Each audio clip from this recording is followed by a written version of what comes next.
I think that we will start. This is 12 and 2 minutes. Okay. Hello to everybody. Welcome.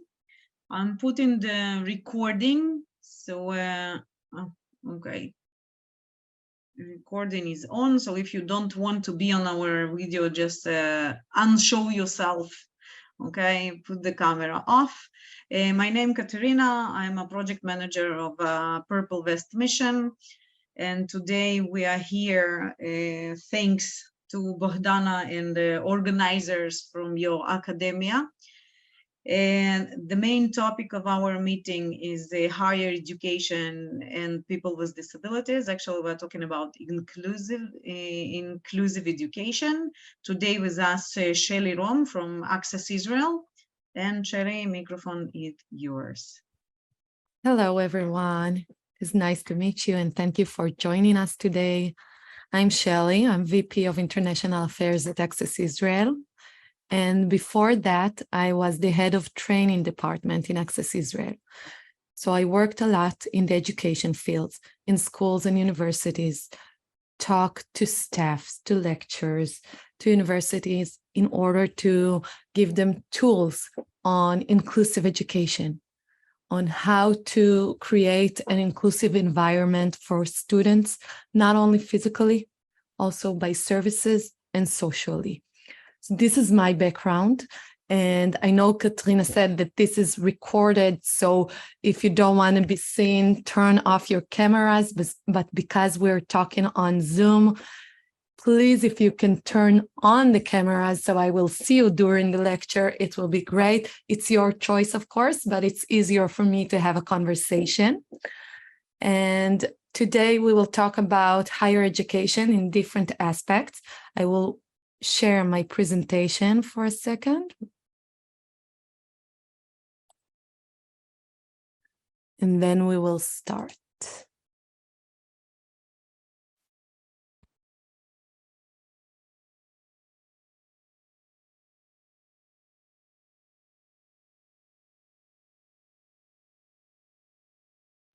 Shelly, not a full, yeah, no. Okay, we're on full screen. So, as I said, today we will be introduced with accessibility in higher education. But first of all, I will tell you a little bit about Access Israel, the organization that I'm coming from. Access Israel was established in 1999 by Yuval Wagner, the person that you see in this picture. Yuval, first of all, grew up at a home where his father, who was injured in a military operation, was in a wheelchair, paralyzed from the waist down. And Israel at that time was not accessible at all. It means that in order for Yuval's father to go with him from one place to another, he needed to carry him, lift him, take him down, which is not independent at all. This is how Yuval grew up. And when he got older and joined the army, Yuval joined the Israeli Air Force. And in one of his flights, there was a technical failure. The rotor of the helicopter got disconnected, and the helicopter just plunged down into the ground. Yuval's commander died on the spot, and Yuval stayed paralyzed from the neck down, sitting in a wheelchair with an even harder disability than his own father. And Yuval chose life. He didn't want the disability to limit him.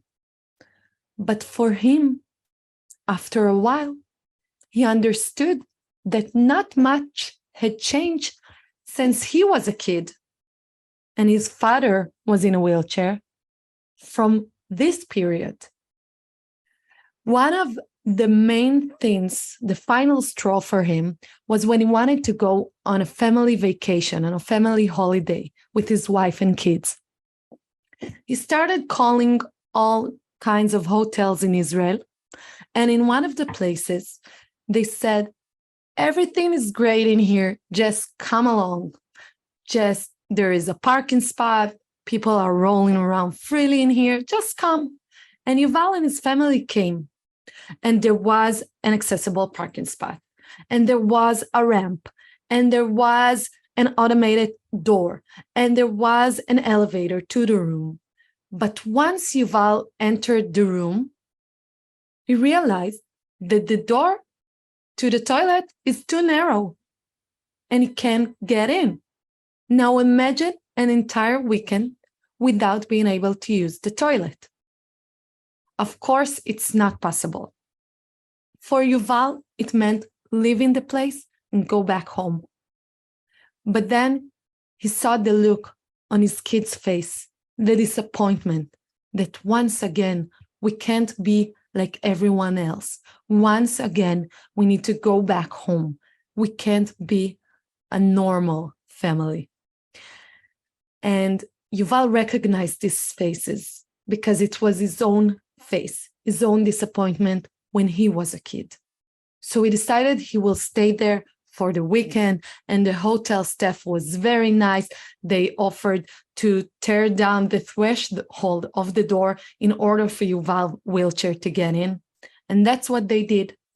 But he also said, there is no way that Israel is manufacturing people with disabilities for all of those years, and people with disability can't live as equally as everyone else. So when he got back from this holiday, he wrote a letter to the president as a Weizmann at that time, who was himself a pilot as well. And he told him the story about people with disability and what does it mean to live with a disability in Israel. And a couple of days later, he got a phone call from the president himself saying to him, Yuvke, first of all, I'm sorry. I'm sorry in the name of Israel for not making it accessible for you and for people with disability. And second of all, go and do.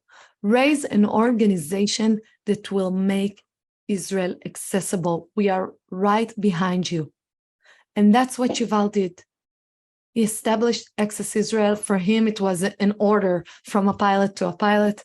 He went and established Access Israel in order to promote accessibility for people with disability, all types of disabilities, and the elderly, in order to improve their life, their quality of life, and to help them live independently, with dignity, equally, not being dependent on other people's help in order to do what everyone else can do freely.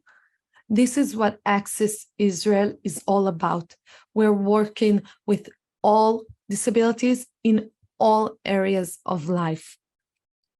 And one of our main projects in the past couple of years is emergency preparedness.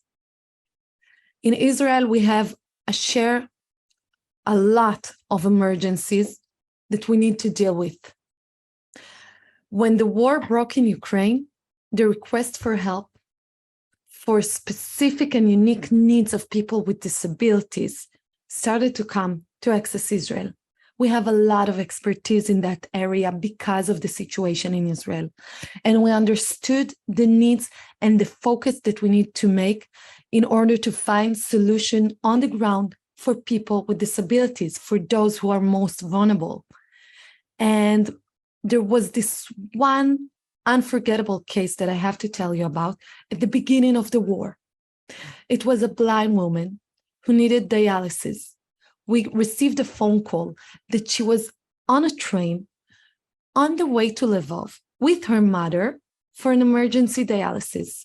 But there were bombings on the way, and they had to change the train route to Helm in Poland.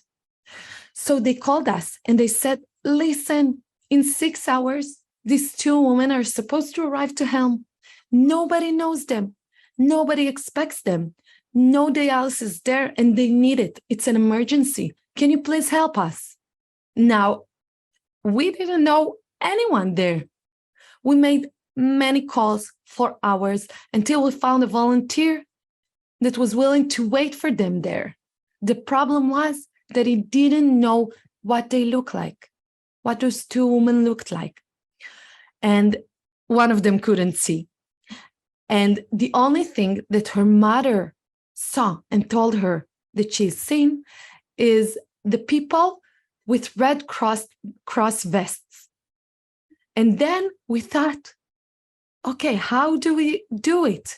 We need to have something that will help people recognize assistance teams, especially for people with disability. So that's how the idea of the Purple Vest mission started to roll. We decided to initiate this mission in order to promote accessibility preparedness in times of emergency for people with disabilities and the elderly.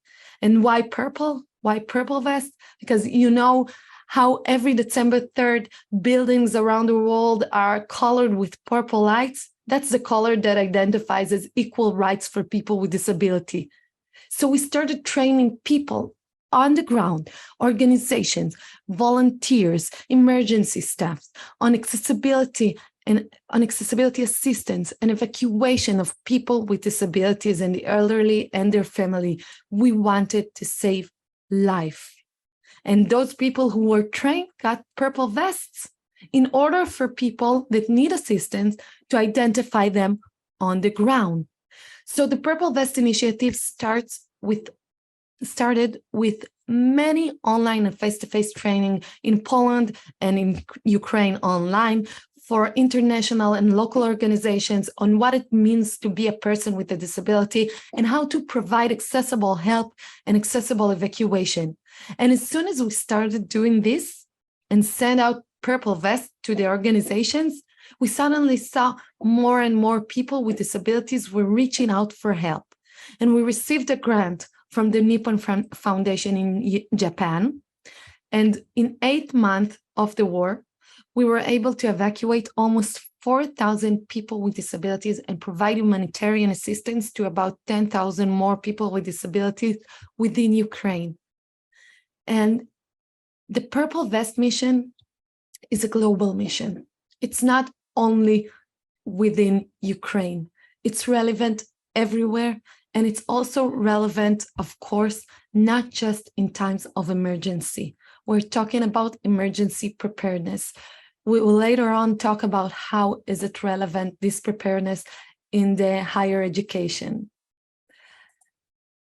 But before that, let's talk about our target audience, because as I said before, we're talking about all types of disability.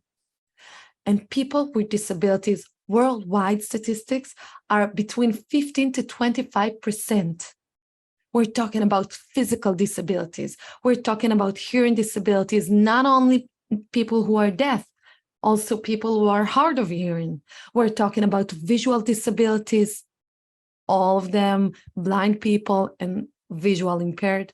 We're talking about mental disabilities, which, as you probably understand, during and after a tragedy, a traumatic event like a war, mental disabilities are arising. Cognitive disabilities, it means intellectual disabilities. Also people who are, ADHD or difficulties of learning. Communication disabilities like autism. All of these disabilities are within the 15 to 25%. In Israel, we're talking about around 18% of the population. And of course, the war makes the statistics grow. And there are a lot of other people that are not in the statistics that also in need of accessibility. Because, as you know, elderly people, as you go older, you need more adjustments, physical disability, hearing loss. There are a lot of disabilities that are when you're older. Also, if I'm going around with my stroller on the street and there is no accessibility, then I have a problem, okay? Accessibility is relevant for everyone. And in one of these days, we will all need it. So when we're thinking about creating it, we need to think selfishly. We will all use it one day. We will all benefit from it. When we're talking about accessibility in higher education, the goal is to provide students with improved a better service experience for students with disabilities and for all students, because as I said, it's relevant for everyone. This is the goal. We need to understand why. Because accessibility creates and improves quality of life, respect between people, equality between people, integration into society, normal life like everyone else, and independence. Always remember that when we're talking about accessibility, we're talking about independent life. Always when you're trying to find solutions to problem, let's try to find the solutions that are the most independent for the person with the disability himself. And when we're talking about higher education, these elements are getting more significant because it's not possible to achieve respect and equality in life without education. What are my chances to make a decent living when I don't have higher education? This is an important phase in the life circle of a person, and it needs to be accessible and inclusive in order for him to truly have it. So what are we talking about when we're talking about accessibility in general and in higher education specifically? The tendency is to think that when we're talking about accessibility, we're talking about the ability to go from one place to another, to reach a destination. But when we're talking about accessibility, we also need to ask ourselves what happens once we got into the place. Because, you know, for example, a blind person can find his way to the university. He knows how to use the bus. There are traffic lights, beeps. The crossroad have a tactile surface for warning. The elevator has audio announcement. There are accessibility means that helps him reach the destination.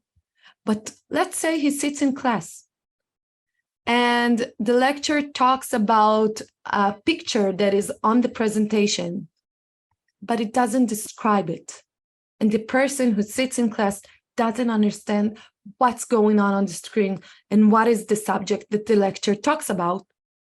That's a problem, okay? So he reached the university, but the service that was provided to him was not accessible, okay? And another thing is the facilities, okay? It's not just going to the place and use the services. Also, the facilities that the students need in order to do daily work, like a printer. Is it accessible for everyone? A copy machine? An automatic machine for purchasing drinks? All of these facilities that are used by everyone else, people with disability should be able to use them independently. We're talking about the entire surrounding of the students, and we're talking about doing it safely and equally and rightfully and respectfully, as we said before. This is a right for people with disability. We're not doing grace with anyone. So when we're talking about accessibility, we're talking about 3 levels of accessibility. The first one is not accessible at all. It means that the person has no way to get to a place or use the services or the products that he provides. Not accessible at all. The second level is accessible by law and regulation. In Israel, for example, there is a law about higher education accessibility. And this law talks about putting in every classroom 2 accessible saved seats for people with disability in the front row of the classroom. But these 2 chairs, okay, it's accessible by law. But what happens if the student doesn't want to sit in the front row? Not everyone wants to sit there, okay? So when we're talking about the 3rd level, the one that we're aspiring to, we're talking about accessible and equitable according to inclusive design principle. Inclusive design principles means that starting and creating accessibility by design for everyone. It means that if I have a classroom full of chairs, all around the classroom, there will be accessible seats. Okay, accessible seats, we will see later what it means, handrail, etc. But the student can choose where to sit. And we don't need to put a spotlight on him sitting in the front row in a special chair. He can come and choose. This is what we're talking about. I will give you more examples later. But now I want you to take a look at this page, at these pictures, and tell me, what is the difference that you see between the top and bottom rows? You can tell it to me. You can write it on the chat. Please take a look and tell me what is the difference.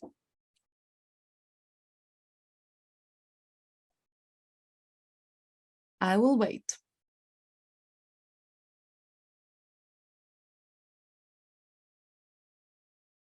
For the first sign, the people who in the first picture, they have some disease, Disability. and the people who in the second picture, they are, if I can say, normal. I'm sorry if I can say this, but maybe I'm mistaken. You're not mistaken. This is what I expected for you to say. So the first row are people with disabilities that you can see. A person in a wheelchair, a person with a cane, a girl with a intellectual disability, a Down syndrome, a blind person with a dog. These all disabilities that you can see. And in the bottom row, it might be people with disabilities that you can't see.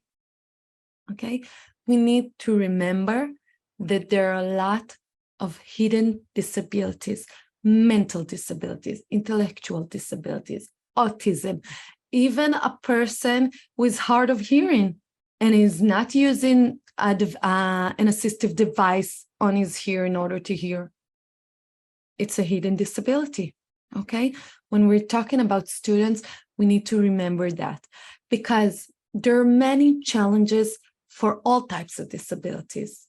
For people with hidden disabilities, disabilities that you cannot see, the main challenges is, first of all, that when we don't understand something, we start the stigmas. This person is weird. This person is different. This person is acting out. Okay, I know that I hear a lot of my friends who are saying to me, you know, I have learning disabilities. And when I was a student, they kicked me out of class every time because they didn't know that I'm having problems concentrated, sitting in class. There is one friend of mine who told me he has a very hard dyslexia. And he told me that as a student, he was so afraid that the teacher will ask him to read things. So in one of the classes, he started to memorize all the texts. Till now, he knows them. He doesn't understand them, but he knows them because he was so afraid that the teacher will ask him. And he said, you know, like if there was a person who has no hands, you probably wouldn't ask him to take off the sugar from the top shelf, right?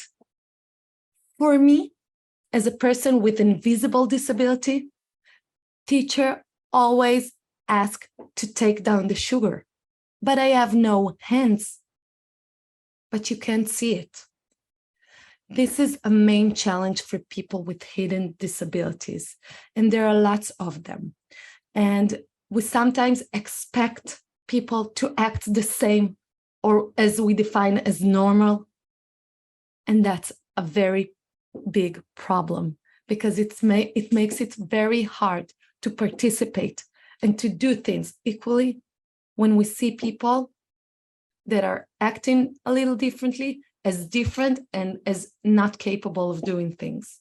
Because, you know, if a person with a dyslexia needs to fill out a form, for example, and it takes him a little more time, it doesn't mean that he won't be able to do it. He just needs an adjustment.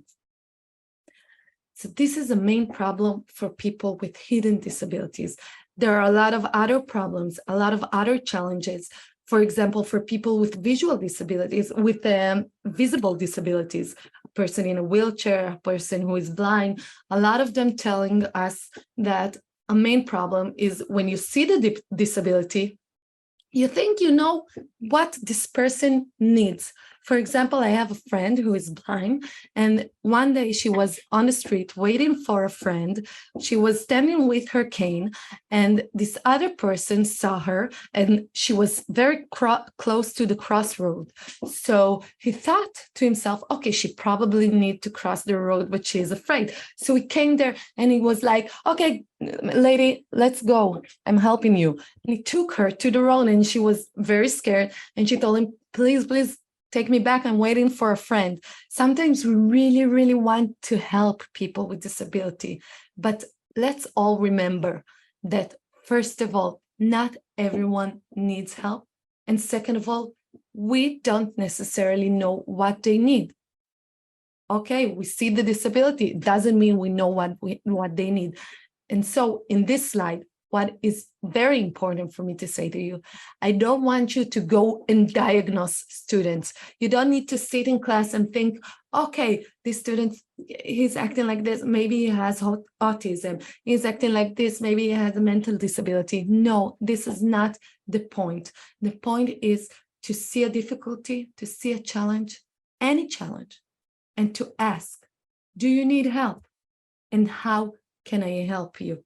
2 questions that will help you create accessibility and to help people with disability. Because, you know, we're in the academy. We can't ask students, do you have a disability? We can't decide for them what they have. We can't decide for them to disclose their disability, but we can ask if they need help. Another thing that is very important is the language, because the way we talk changes the way we think. And so we try to avoid saying disabled people or handicapped people or cripples.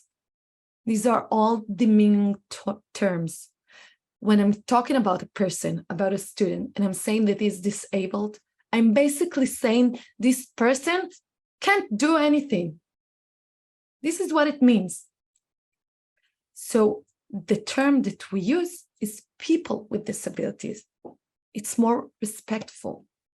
The emphasizing of the fact that this is a person. We're all people, first of all. We all have our strengths. We all have our weaknesses, our challenges, but that's not what defines us. So first of all, people. People with disabilities. Start to think about it. And you can see here in this picture that a disability doesn't mean disabled. Okay, this runner can do a lot more than I can, and he can do it without a leg. Okay, I personally know a lot of people with disabilities. They are not disabled.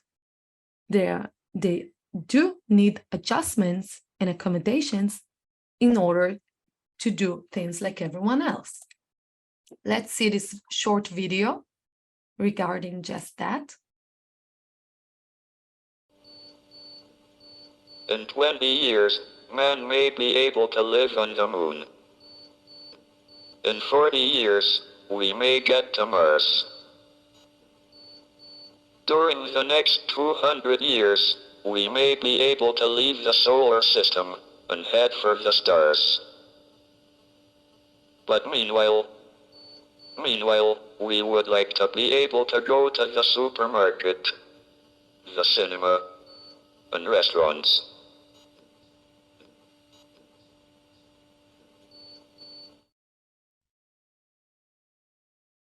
So we're talking about promoting accessibility. We're so advanced. The world is so advanced in technology, in science, but basic things that can help people with disability do daily activities like everyone else are sometimes left behind. Now, let's talk a little bit about the accessibility principles, main principles of accessibilities. In Israel, these principles are by law, and it can help you navigate through situations and questions and challenges you have regarding accessibility. Always keep these principles in mind when you're trying to answer and give a solution to an accessibility problem. The first one is the principle of inclusion. When we're talking about inclusion, the principle of inclusion, we're talking about the fact that everyone should get the same service in the same place, in the same manner, with adjustments, okay? We don't want to create a situation where there is a queue, a line for people with disabilities and a line for people without disabilities, okay? We want to find a way to combine everyone together, to include. So there might be a regular line for everyone, but people with disability will get a queue exemption card, for example, okay? There was a couple of years ago, there was this entrepreneur that started to talk about building a hotel for people with disability. It will be the most accessible hotel that has ever been seen, but it will be only for people with disabilities, not their families, just them, for them. The intention is good, but if we're trying to create an inclusive society, we need to understand that it should be together and not separated. So this is the principle of inclusion. The second and important principle is the principle of sequencing. We need to understand that when we're talking about accessibility everywhere, it's a sequence. The sequence starts when we're talking, for example, about higher education services. The sequence starts when the person, the nominee for studies, is still at home trying to find information about courses, about the university, about its accessibility, okay? It's not when the students come to the university. It's still at the beginning when he's trying to make a phone call to the university. This is where the sequence starts. And it ends when he got the service and got back home. If we take down a link from this sequence, if one of the phases of the sequence of trying to admit to a university, of going to a meeting or filling out the forms, or going to the university or to the lab or to the classrooms, if one of these phases is not accessible, then the whole process is not accessible, okay? We're talking about a sequence that should be accessible from start till the end. Another third principle is the flexibility and availability principle, because, you know, we will not always have solution on ground at the moment, but a lot of times I hear about organizations that are so sticked in the procedures that they can't think outside of the box and find solutions, okay? Where, in fact, it's very easy to do so. For example, I know a student with a mental disability that she had, with learning disabilities, that she had a problem concentrating in class. There was a lot of materials there. And she talked about it to the teacher. And the teacher and her started and decided that 2 days before class, every time, the teacher will send her the presentations and the materials, and she will do it and read it before. And then she came to class and everything was okay. She was able to keep up with the pace because she knew and got the materials in advance. It was one solution that didn't need a lot of working in order to get it. It's something, a creative solution, a flexible solution that the teacher found in order for her to participate. So Flexibility is a main key, a main principle here. Okay, so when we're talking about accessibility in higher education, and please guys, if you have questions, feel free to ask and feel free to write on chat and I will answer it. When we're talking about accessibility in higher education, we're talking about, as I said before, the entire surrounding of the students. We're talking about buildings and inside of them, the classroom, the labs, the auditoriums, the halls, the library, all of the facilities in the building. We're also talking about the services, the call centers, the administration, information, website, the remote learning services, all of this. And we're also talking about individual accessibility. I will soon elaborate on that and what it means in Israel and elsewhere, but we're talking basically about the things that we can adjust once the student got into the university. So this sums up to two types of accessibility, the physical ones and the service ones, but those are all combined together because, as we said before, it's a sequence. But when we're talking about the services, we're talking about different types of services. For example, information. In the university, information is so important because we give information for nominees that wants to know what to do. It's written information. We have signs. We're talking in our lectures, that's verbal information. There is a lot of information that's going on. Students that need to fill out forms, that's also information. This information should be accessible, okay? If a student needs, for example, an accessible exam because he have a visual impairment and you see things in special colors or small letters can be an obstacle for him, then we need to provide him with this information in a way that is accessible for him, okay? If he can't sit and see what's going on the slides and the presentation of the lecture, then we need to adjust the presentation in order for him to get the information correctly, okay? It's not only that, some students are blind at all. It means that they can't read. What do we do then? So for that, there are other solutions like text-to-speech solutions, okay? But then again, the information should be in a format that the computer of the student can read for him, okay? Or braille letters.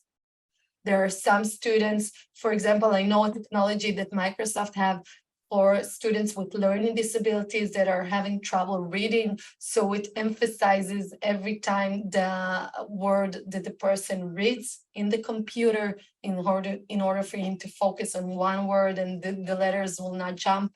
There are lots of types of accessibility adjustments in information. And we need to understand when we're talking about students that are sitting in classroom or getting information from the university, some of them need this information accessible. Another aspect of services is our website. Website should also be accessible for students with disability, not only for students with visual disabilities. For example, there are a lot of students with ADHD that are having trouble going through a website that they have a lot of information on the site, a lot of videos, a lot of pictures. Okay, they have trouble concentrating on the content. There are students, for example, with autism, that a lot of lights and a lot of colors can really make a challenge for them to absorb the information. Students with motor disabilities on the hands, they also need accessible website. Okay, accessible website platform means that they can maneuver without using the computer mouse. A lot of people need accessibility on website. In Israel, the law says that every service provider website should be accessible. But universities and higher education got some exemption in Israel because there is so much information there, so much text, so much content from the different courses that what they decided by law is that the platform will be accessible for everyone. And when a student needs information for a specific course that is on the website, then they will make it accessible specifically and individually for him. Okay, so it doesn't mean that I need to now make all of the university text and content in a mode that can be read by a text-to-speech machinery. It means that if I have a student with a visual disability that needs it, the specific materials that he needs will be accessible for him by request. Okay, another thing that is relevant as a service in higher education is the publication of accessibility arrangements. In Israel, again, by law, every service provider, including higher education, must publish on the website the accessibility arrangements of the place, of the university. What does accessibility arrangement means? If I have three accessible parking spots, if I have an accessible toilet in building Z, if I have an elevator in building B, if I have a copy machine that is accessible and where is it stated? Every element that is accessible in the services that were provided should be published in the accessibility arrangements, okay? Because remember Yuval's story. People with disability don't want to go to a place and then find out that they can't use the facilities there, that they can't get there. They need to know in advance. Okay, another thing, phone services. If we have in the university phone services, administration phone services, or even a phone call with a lecture, it needs to be accessible for everyone. There is a tendency to think that phone services that are accessible, it's only for people who are hearing impaired, but it's not. It's for everyone. For example, I have a friend who have a stutter, okay, a speech disability, and he says that a lot of the time he phone calls a service provider and it takes him time to talk and to start asking the question. And the service provider thinks that someone pranks him, so he hangs up the phone. This is very insulting and very inaccessible. And when we're talking about accessibility, we're talking about thinking all types of disabilities. There are some people that are feeling very much anxieties from talking over the phone.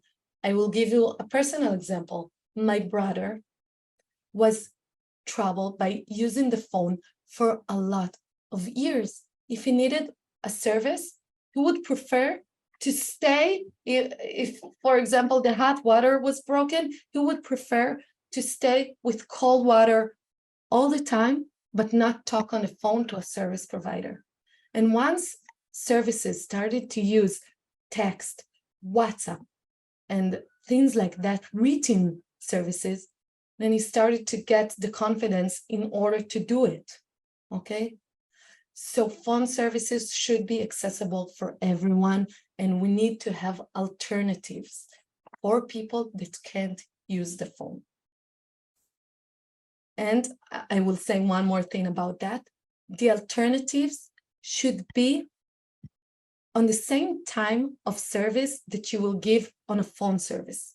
For example, if a student wants to understand and get information regarding the course or the information about participating in a nominee for the university, and he can make a phone call and get this information in 2 minutes, then it doesn't make sense that a student that can't use the phone will send an email and will get a reply after 3 days, okay? So we're talking about providing the same services on the same time frame. We also need to think about other services, like, for example, tours. a lot of students are going through the university to tours, to, teaching tours in places. What do we do then? For example, the university we might find a solution for a person with a physical disability in the university and the classroom and the lab. Everything is great. But then we have a teaching tour somewhere in order to learn new things or to see things as they are, and the place is not accessible. What do we do then? We are talking about accessibility in the entire surrounding of the students. It means that this aspect should be accessible as well. It means that I will find solution on ground. It means that I won't take the entire class to this tour. If there is one student that can participate, I will find another way, okay?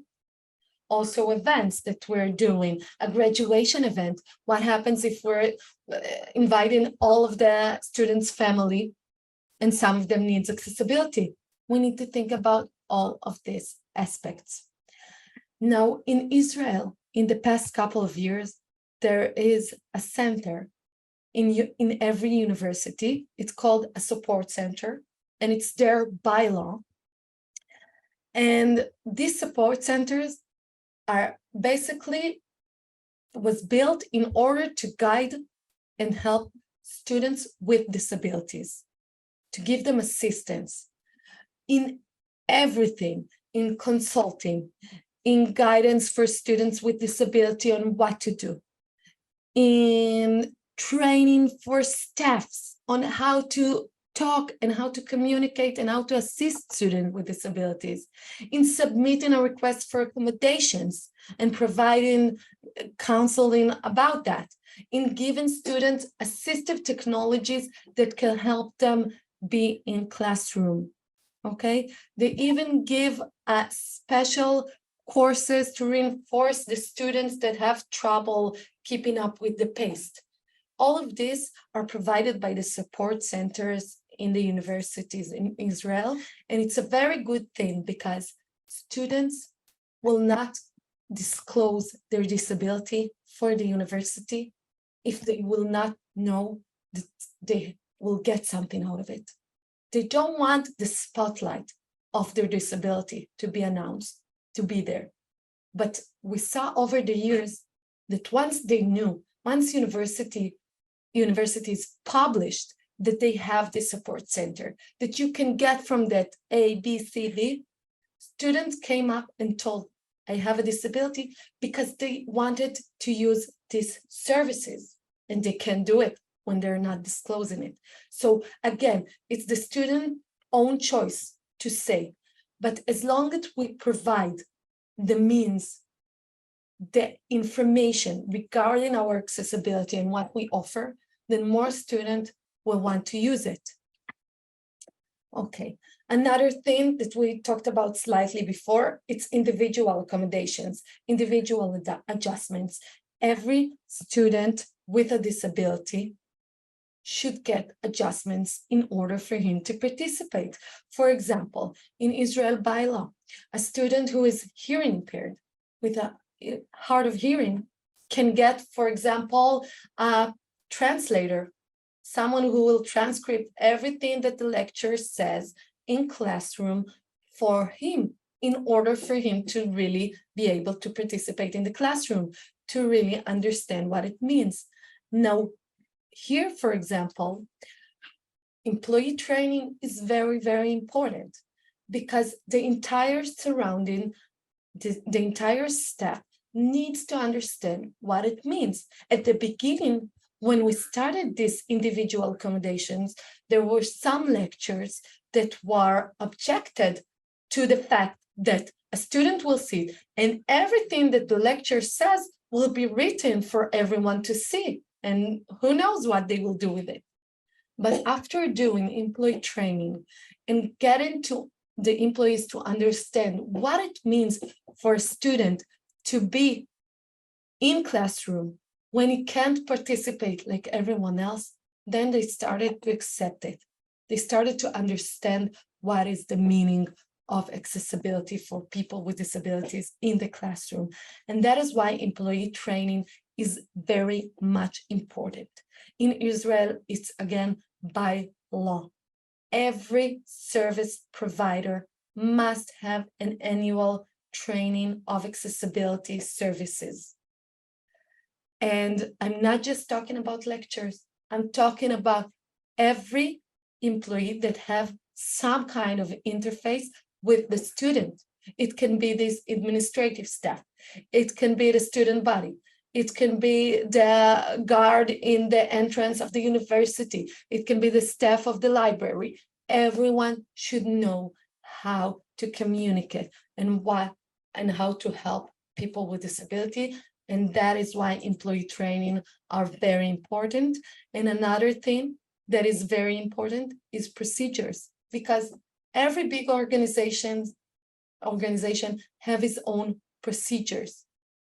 But we need to start implement procedures that are for people with disabilities.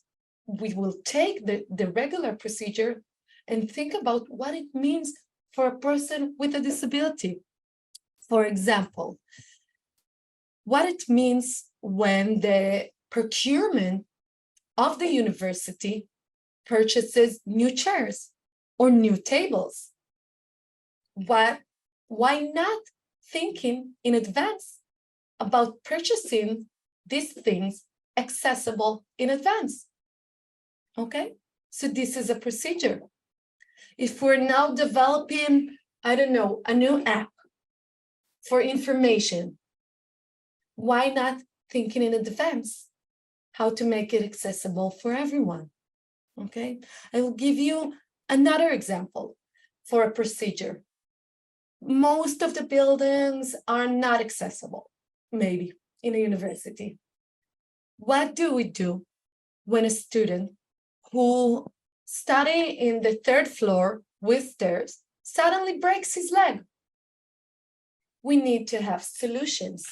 If I have a procedure that says that if a student have physical disability during the year, we're moving his classroom to building A, classroom this, the accessible one, then that's a solution that will help us managing the crisis while it happens. So those are different services that the university provides and how we must handle them in accessibility terms. And we also said that we're talking about a sequence that is not just the services, but also the physical one. And as I mentioned before, if you remember, we're talking about a sequence that starts at the beginning, at the information, at the services, at the website, but also once a student arrives to the university, is there an accessible parking? Is there a ramp? Is the gate accessible? Okay, the routes. Everything should be accessible. And I will say one thing, take off one link of this sequence. It doesn't matter that you did everything else. Okay, you can have a parking, you can have a ramp, you can have a gate that is accessible. The entrance is great, but there are no signs. For example, a lot of people wouldn't find the place. I have a friend who, as a student, told me she has intellectual disabilities, she's high functioning, but she's really afraid of asking people for direction. And this is her main challenge, direction, finding her way around. And a lot of the times while she was a student, they would have changed the classrooms. And instead of the regular classroom, they would have written them on the email that this, our class changed to the science lab. And she would find herself going around the entire place in order to find the science lab. There was no proper signs, and the frustrations she had during that, for being late to class, for not being able to ask people for help, made her feel so bad. She couldn't participate like everyone else. So accessibility is everywhere, and it's a sequence. Take one of these things out, it doesn't matter that you did the rest. Okay, So let's take a look at a couple of pictures, and please, guys, you tell me, what do you think? Are these places accessible? Let's see this parking spot. What do you think? Accessible or not? You can write me on chat or say.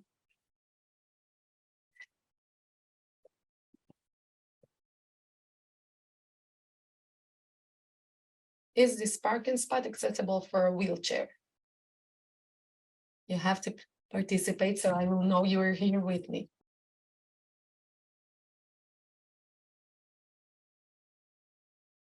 I think yes. Yes. Okay. Does anyone think differently before I give you the answer? You can speak in Ukraine and I will get translation from Tatiana, who is here with us. But maybe it's difficult to get inside in car. To get inside a car. So thank you. Yeah, that can be a problem because when we're talking about a parking spot that is accessible and about a car for a person with a wheelchair, he always needs space in order to get out from the car. If someone will park where this person is now standing with her wheelchair, then she won't be able to go back to the car. Okay, so on accessible parking spot, we have like a surface for the wheelchair marked in X for the wheelchair to get down and get up, and no one's supposed to park there. Now I know it's a problem. I gave 2 days ago a lecture to a different university in Ukraine, and they told me everyone parks there. But you know, you have a lot of power in universities because you have the students. And you can use them to raise awareness. A couple of years ago, we did a great campaign. We took a lot of wheelchairs and we wrote on them excuses that people are saying when they're using a parking spot, an accessible parking spot that they don't need. They are saying, oh, it will just take me a minute. My son is with a disability. All of these excuses, we wrote them on the wheelchairs, and we took the entire parking spot, and instead of cars, we put these wheelchairs there, and people who wanted to park on regular parkings couldn't do it. And we told them, this is exactly how it feels, taking the parking spot for a person who needs it. So this is an example for one campaign that we did in order to raise awareness. And with students, it's very easy to do so because they have a lot of power and a lot of will and a lot of sensitivity to do so. So this is one example. You can see in the other picture that there is also an accessibility problem because the elevated parking, the driver can't go anywhere. Okay, it's like an island. You can't take down the wheelchair from the car if you're on an elevated surface. What about this pavement passage? What do you think? Is it accessible? And I need some other people to give me answers here so I will know that it's not just me and you.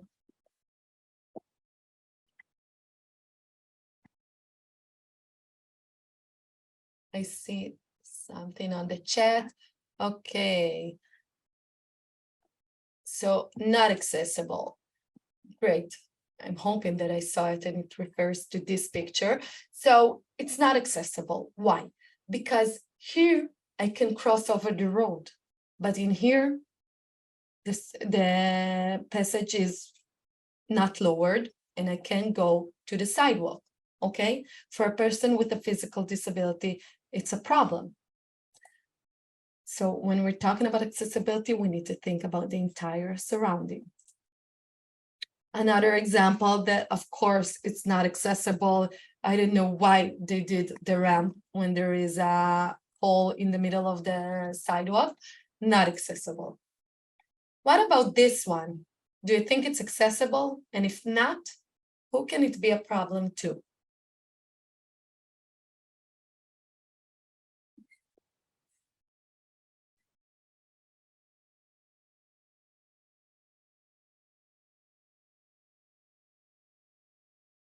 Okay, I will give you the answer. So this little thing is an obstacle for people. A lot of times people say that it's for a blind person as an obstacle, but a blind person uses his cane, or the walking dog will be able to maneuver and go aside that.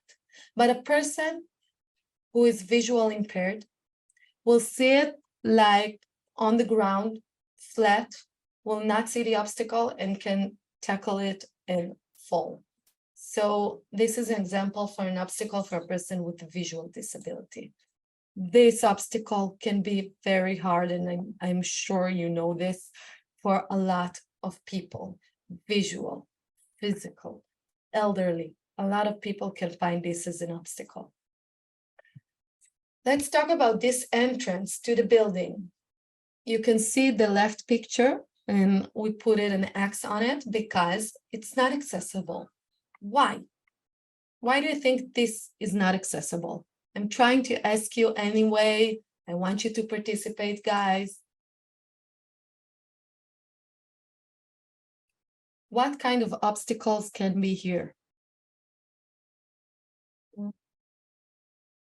Можливо, тому що на першому малюнку дуже високий схил і немає поручня для того, щоб людина на візку могла триматися за цей поручень, тому що може бути швидкість більша, враховуючи такий схил.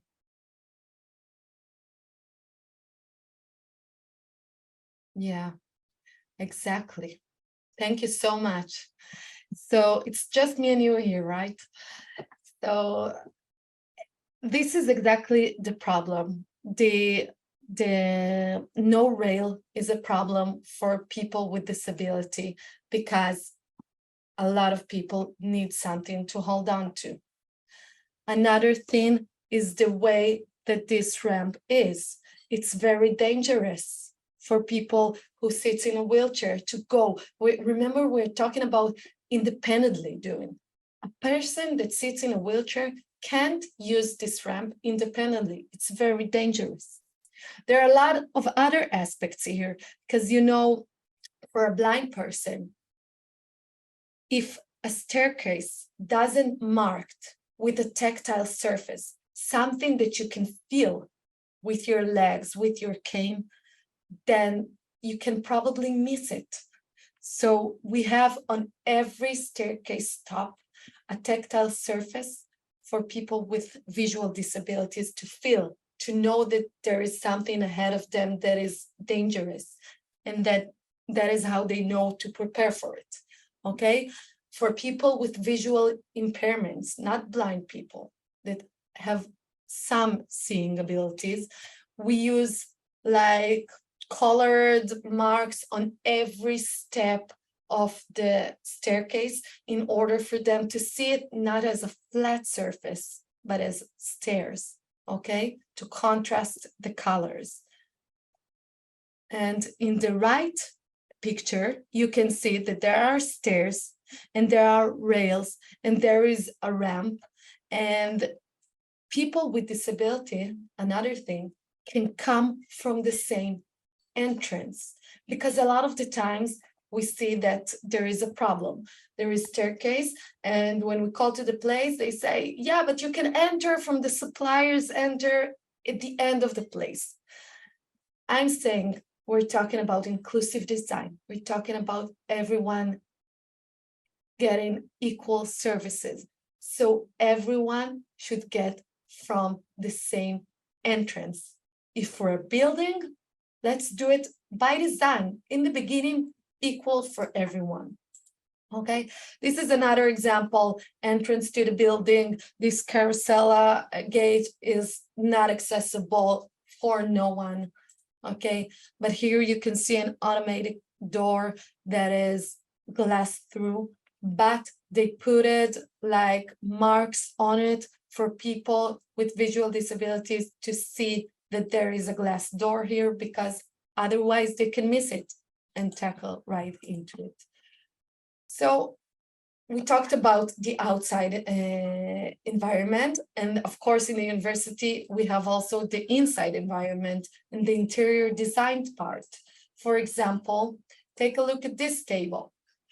This service counter have a lot of obstacles for different types of disabilities. For example, you can see the chair legs here that are going outside. It can be an obstacle for people with visual disabilities, okay, and elderly. You can see that in order to sit next to the counter, there is a little gap inside.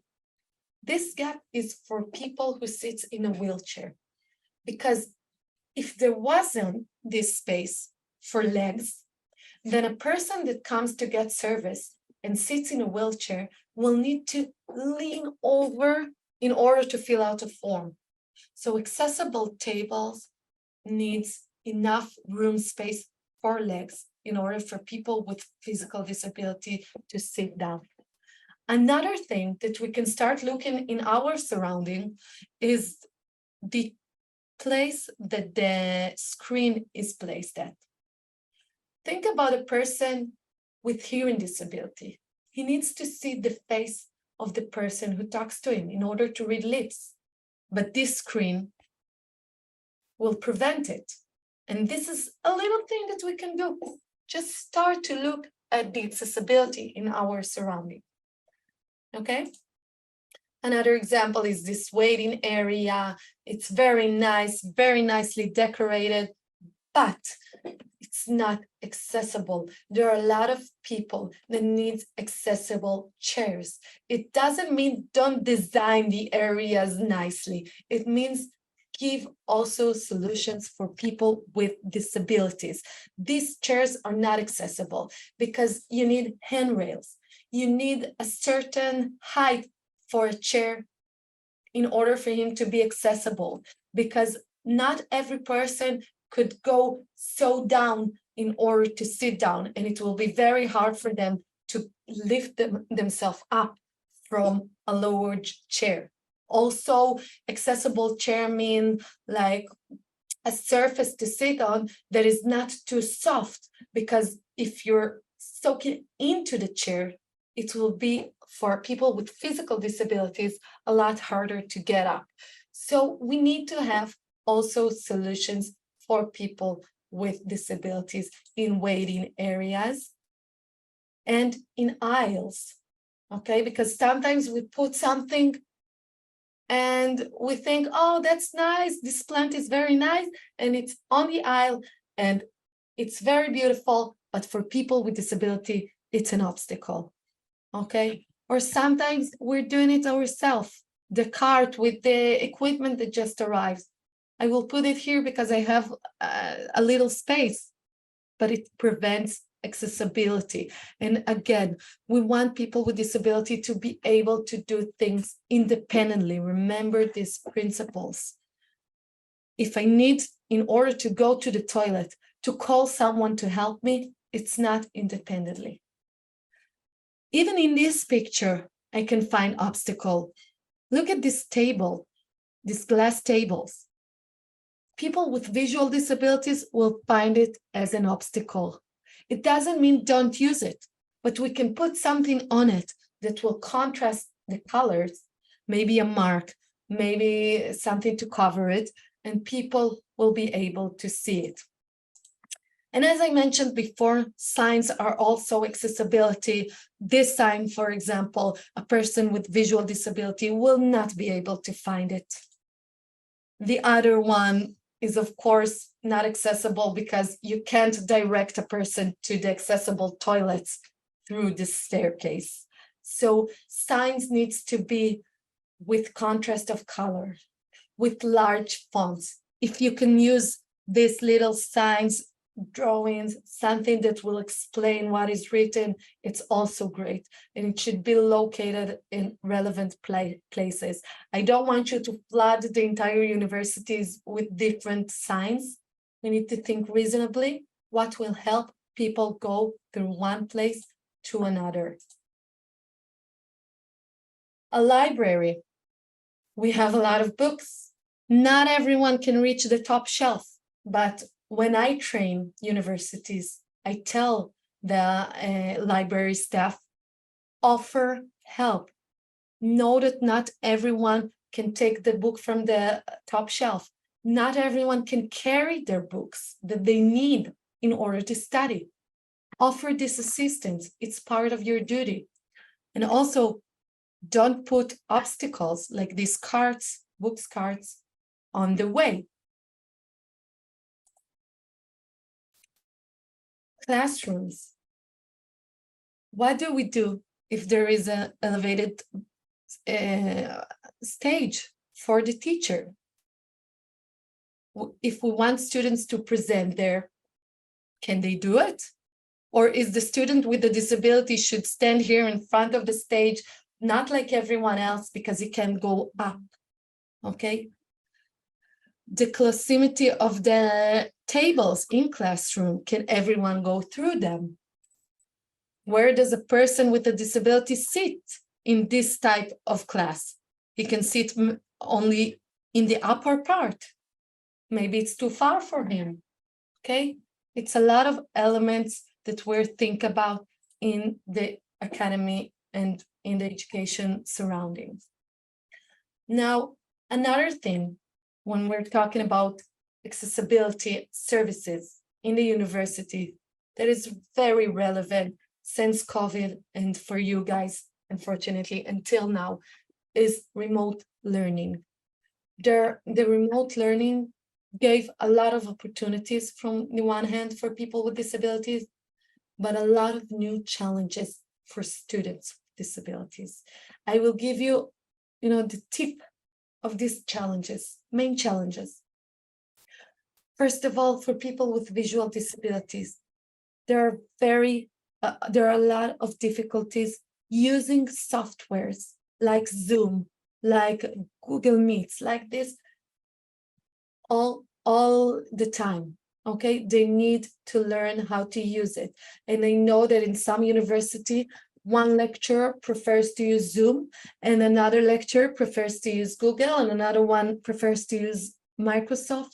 For the student, it's a challenge to learn how to use the accessible platform of each and every software, okay? Another thing, I'm sitting in classroom, I can't see who is talking, and the teacher is talking, and the students are talking, and I don't know who speaks.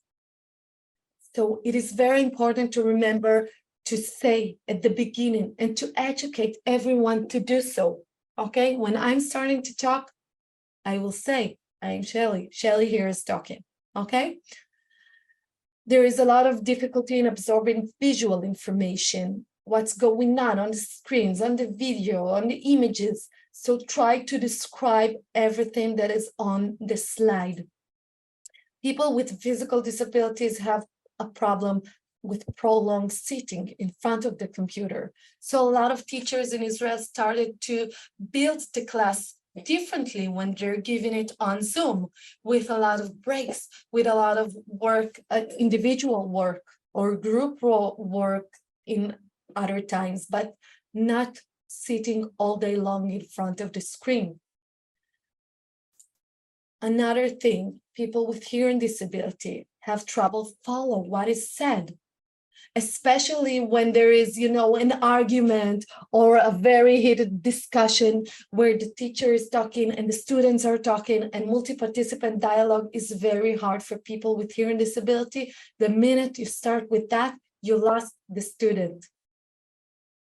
There are not always subtitles, although there are free tools that you can use, exactly like the one that I'm using right now. You can see in the top of the slide that there is translated subtitles into Ukraine. It's a Microsoft free tool that we're using in our lectures, because it's not just for people with hearing disabilities. Students, that are having trouble concentrating on Zoom, it's very hard, can really benefit from this. Everyone can benefit from this, and it's free. So use these tools. Students with autism, the problem of remote learning and the changing learning environment is very hard on them. Another thing, they are accumulating social gaps because social challenges are very dominant with people with autism, but when they are in classroom, they are talking to people, it's different. Now the gaps are getting wider. And so a lot of teachers started to think, okay, how can we do social activities during this remote learning in order for students to feel belonged? Intellectual disability. When people with intellectual disability sits in class, the teacher, the lecturer can see them. They can go and ask for help privately after the classroom. They can talk to other students. Now, when we're talking about remote learning, the mediation, the support that they're getting is different now, and it's challenging for them. Understanding the interfaces. It's exactly as I said before, for a person with a visual disability, uses Zoom, uses Google, uses Microsoft. Every platform needs special learning. And for people with intellectual disability, it is very hard. It is very hard to learn how to operate the breakout rooms and the chat and the whiteboard, everything, every interface that the lecturer uses, the student needs to learn in advance to know how to operate it. Okay, people with mental disabilities, the remote learning causes increased anxieties. How do I look? How do I sound? I keep looking at myself in this cube, and this is all I can think about. Emotional state, stress, the teachers can't necessarily see. Okay, I have a friend who suffers from stress and anxiety. And when he was on a face-to-face learning in the university, suddenly when the exam period got, and he had a lot of projects and a lot of exams, he got so anxious, so under anxiety that he was paralyzed. He couldn't go to university anymore. And for a week and a half, he sat at home, secluding from everyone else in his bed, and the teacher saw his absence and came to his home and sat with him and asked, how can I help you? And built with him a program that will help him do this, go through the exams. He didn't say don't do them. He found a solution for him. But when we're talking about remote learning, we're talking about less ability to see these things, to see emotional states. And it is very hard. So the solutions of remote learning is, first of all, and this is basically the ABCs because this is an entire different lecture, but advanced preparation. We need to understand that remote learning is not the same as what we did face-to-face. We need to align the materials, the expectations with the students. We need to check if everyone can hear, if everyone know how to use the interfaces, to ask the students. We need adjustments in materials. We need to plan in advance the lessons and make sure students have breaks. Students know what's going on throughout the day. Repeat questions, know and see that the student understands us. Use technical features like chat, like subtitles, as I said before. Presentation and surrounding should be also accessible. We need to think about the entire surrounding. You know, I once sat at a Zoom conference where the speaker had a background full of colors, full of paintings, and it was so hard to concentrate on what he says because the surrounding was so distracting. Okay, I once sat in a lecture where the lecturer wanted to sound better. So she uses like headphones with a microphone, but the microphone blocked her mouth. So people that need to read lips can't read it. Okay, individual accommodation, everything that we provided face-to-face, we need to figure out how to provide also remotely. use technologies. There are a lot of features that can help people with disabilities. For example, in Zoom, they have an option to disable background noises. It's also something that helps people with disabilities. And be creative, because, you know, sometimes the solutions are right within you, right within the students. This is an example for a student that did with epoxy clay the mouse more accessible for student that has motor disability in his hand. So this is a little something that can really help open your mind to solutions that can be, you know, like that. You know, I have a friend with a physical disability, and they once had a class tour somewhere, and she was using crutches, and the toilets in this place where the tour took place was not accessible. Like they were like a hole in the ground. And she thought, okay, I can't go to this tour. And the teacher thought to herself, okay, I need to find a solution. I can't change everything a day before the tour, but I need her to participate. So she took a classroom chair, she tear down the upper part, and all of the tour, all of this trip, they were going around with these 4 legs in order for her to be able to use this toilet. So this is a creative solution. We just need to think outside of the box. And for the end of this presentation, I do want to go back for a second to the Purple Vest mission, because preparedness for emergency is very important also in the academy. Purple Vest missions means training people to know what to do in times of emergency. Because if I have a student who is sitting now in an area for studying and there is an alarm, but he can't hear it, what do we do? So this is the Purple Vest mission in the academy and everywhere else. We need preparation in advance. We need procedures in order to know how to do it, how to manage an emergency while it occurs for people with disability. I will show you a short video about that.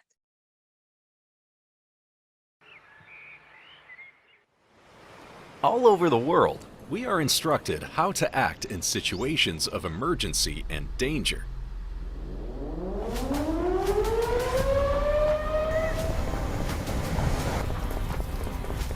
But there are some people that are simply left behind. People with disabilities, the elderly, 15% of the population, that without specific instructions and accessible assistance, they won't be able to evacuate themselves like all the others and save their lives. This is why we had initiated the Purple Vest mission. As part of it, we train volunteers and activists who receive all the professional tools from us to provide accessible assistance and evacuation in emergency situations to the elderly and people with disabilities. Join us, and together we will make sure that no one is left behind.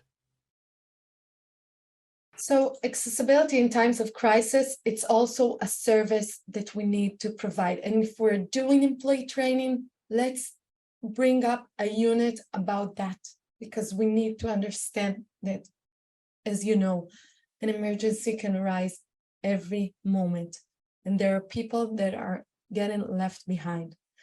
So at the end of this session, I want to say that it's not just the physical and not just the service, it's also the social part. Social accessibility is not less important than the physical and services aspects.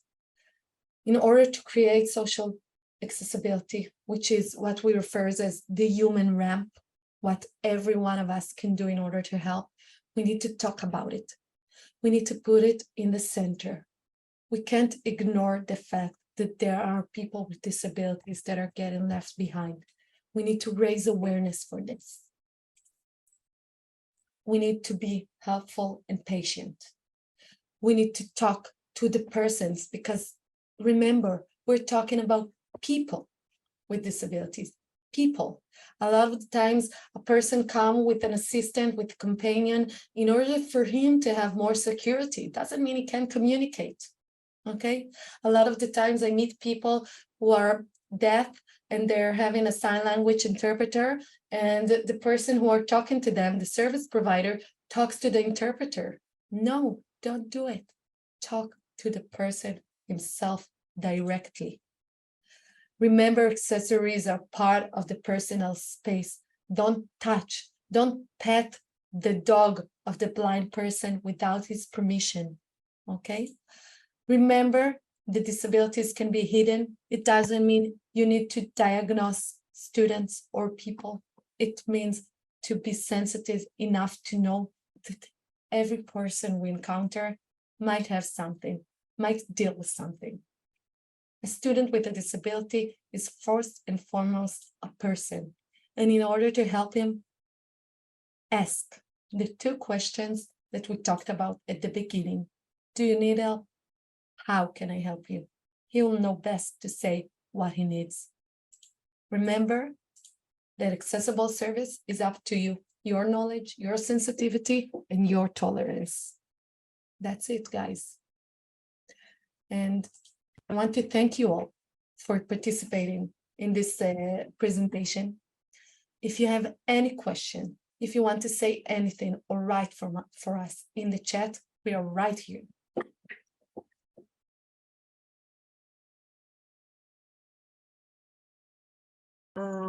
Thank you so much, Shelly, for your speech and the interesting and useful presentation. I have some questions for you, але буду задавати українською мовою, окей? No problem. Скажіть, будь ласка, як студенти з обмеженими можливостями обирають для себе варіанти навчання? Я маю на увазі, вони можуть навчатися тільки онлайн, чи тільки офлайн, чи вони можуть поєднати онлайн і офлайн навчання? Як це відбувається? Are you asking how in Israel can students choose? Yes. So in Israel, a lot of the universities are face-to-face. During COVID, we did all of the teaching was remotely, but then they got back to classrooms, and sometimes it's hybrid. It depends on the university. If a student wants in advance to learn remotely, there is a university that all of their content is online and you can learn only remotely. Otherwise, it's up to the university. That's in Israel. But I can say that, you know, every person has his own needs. For me, I like learning remotely because, you know, I can see it, I can do maybe other things, I can check information during it. Other people that I know will really prefer doing face-to-face learning. So it's up to you guys. Every university should have its own rules about that. There are universities that are doing the hybrid thing where there are students that can sit in class and another students in the same class joining remotely. It's harder. But some of them have technologies that are making it more usable, more efficient. Because, you know, when a lecturer stands in class and writes on the board and a person, a student sits in a camera, it's not really that effective. So you should find the way, try to write your procedures and how you want to manage it. It doesn't mean that every classroom should have a remotely choice. It can be face-to-face. You need to choose it, and people will need to adjust to what you offer as an academic institution and what you think is best.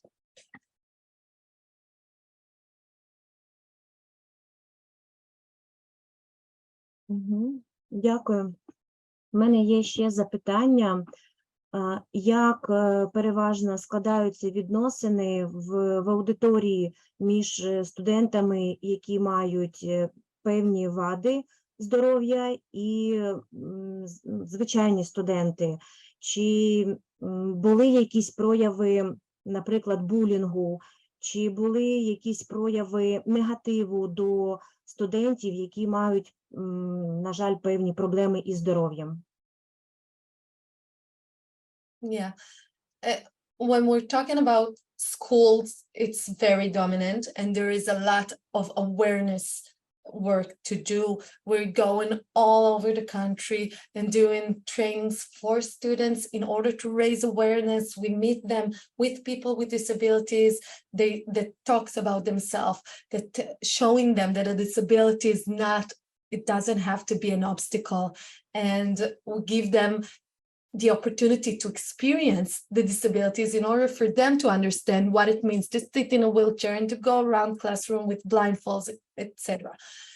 But in university, where we also do activities like this for students, it's different because they are older. There are things like, for example, a friend of mine who is deaf told me he started art at the university and he got really great grades. And students didn't want to talk to him and started whispering about him and started saying that the good grades that he's getting is because he's deaf, not because of his work. And so the entire time of his learning years, he didn't talk to anyone there. So awareness can be very helpful also there in higher education. We're doing we're going to universities and we're doing happenings where we're putting a lot of stations of basketball in wheelchairs and obstacle courses in wheelchairs and blindfold ice cream tasting and talking in sign language in order to raise awareness for these issues. We also give lectures to students where we meet them with people with disabilities that are sharing their stories. And in a lot of schools, by the way, the students themselves chose to talk and to share their feelings and their challenges in order for other students to know that, to know what it means for them. And this is also creates some kind of connections, but remember there is the student job to decide if he wants to disclose his disability, not ours. Awareness is relevant all the time, especially today in every audience that there is, in every age, in every platform. And I remember something else. In Israel, there are student bodies in a lot of university of students that are leading accessibility. This is how they called. And this body is based on students with and without disabilities. And all throughout the year, they are working in different events of the university in order to promote awareness. They bring lectures to the university. If there is an event of the university, they're trying to bring something, special of accessibility. And it also helped a lot in raising awareness. A student body of people with and without disability.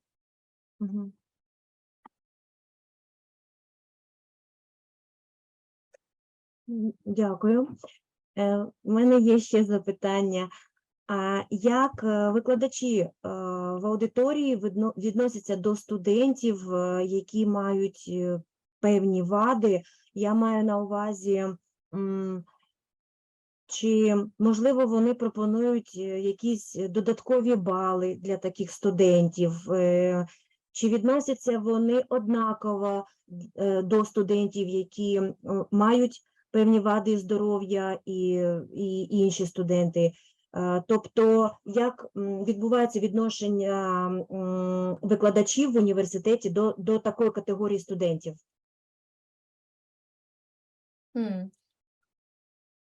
Okay, so it's very differs because in the basic level, they need to give them accommodations, adjustments in order to do everything like everyone else. That's by law.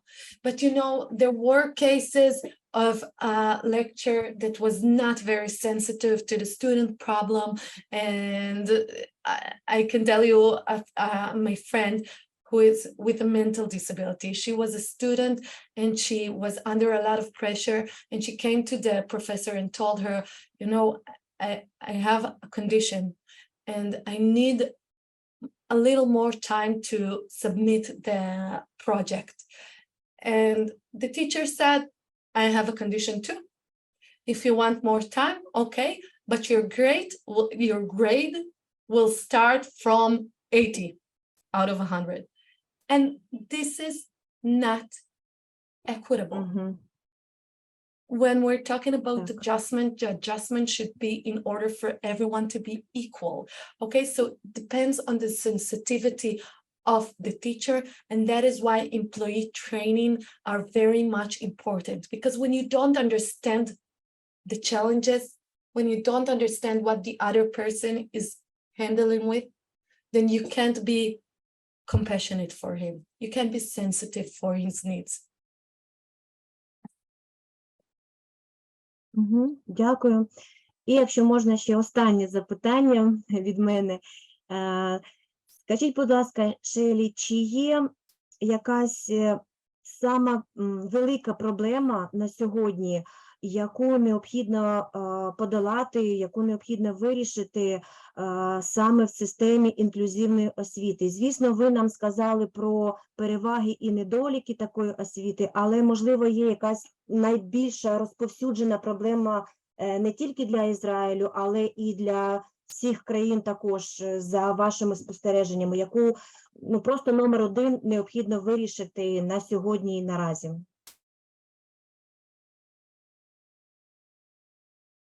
In the education field? Yes. Yeah. Well, also this is a thing that is very much different between countries. There are a lot of advancement in these areas of accessibility and inclusion, but there are a lot of areas where there needs to be more acceptance and more using of tools that are modern in order to include students with disabilities. I can't think of one problem. Every place is dealing with different challenges. In Israel, as I mentioned during the lecture, there are a lot of advancement in the law that helps people with students with disability, and by that they're getting what they need. So in Israel, a main thing is really the awareness thing, because other than that, they're getting the basic things that they need. The students get what they need.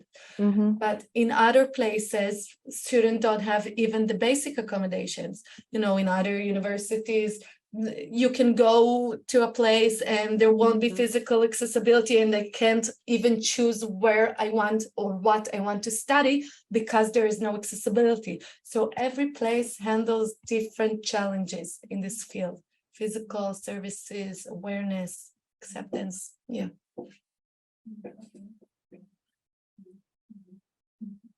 And you know, we're here, so every challenge that you have, you can contact us, contact Katarina, contact me, and we can give you information from our experience. We would love to do that. Thank you so much, Shelly, for your answers, for your presentation, and of course, thank you so much, Katarina, for забула слово. Orchestrating all of this. Участь в такому. Дякую. Дякую, в мене більше нема запитань. Thank you so much. Thank you for being with me. It was like me and you, we could have done a meeting and talked together. So thank you so much for all the questions and for being here. And I hope all of you who are with your videos off were here and took something out of this lecture. Thank you, guys. Thank you. You can still in touch in Russian, Ukrainian, English, no problem. And if you have any questions, please write an email and we'll try to reach and answer you. Thanks. Have a safe day.